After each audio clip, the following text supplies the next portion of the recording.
Splatter rooms aren't just a fun way to make some art, they're also a great way to unleash your spontaneity. Haddie Djemal shows how putting paint on paper can put a smile on your face, whether you make a mess or a masterpiece.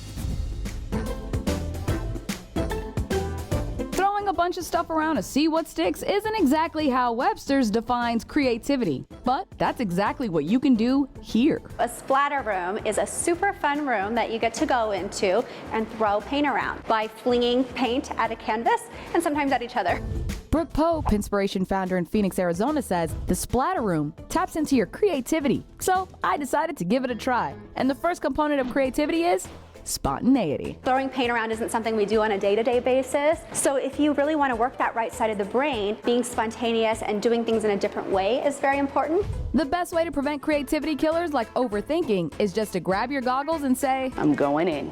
Taking on a challenge without planning can help push us outside of our creative comfort zones. We're breaking those habitual patterns and we're allowing those neural pathways to open up and be open to new ideas. Prepared to let my colorful inhibitions fly? Brooke says to be creative requires mindfulness, which means you have to be present when you're splatter painting. You're invoking all your senses and you're doing something really hands-on. Brooke says some of the best creative work comes when we stay out of our heads. And you wouldn't believe the things our customers come up with in this room. They emerge with art pieces that we would have never thought of. You definitely don't have to be a painter to create an art piece. I feel like Bob Ross.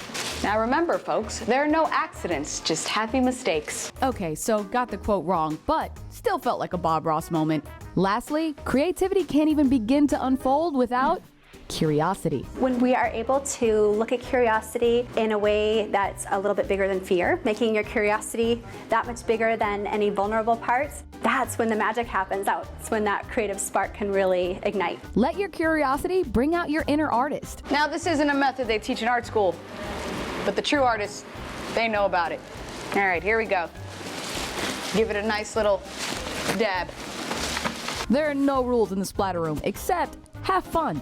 And Brooke says the same rules apply to creativity. How to splatter a little more creativity in your world. Art. That's art.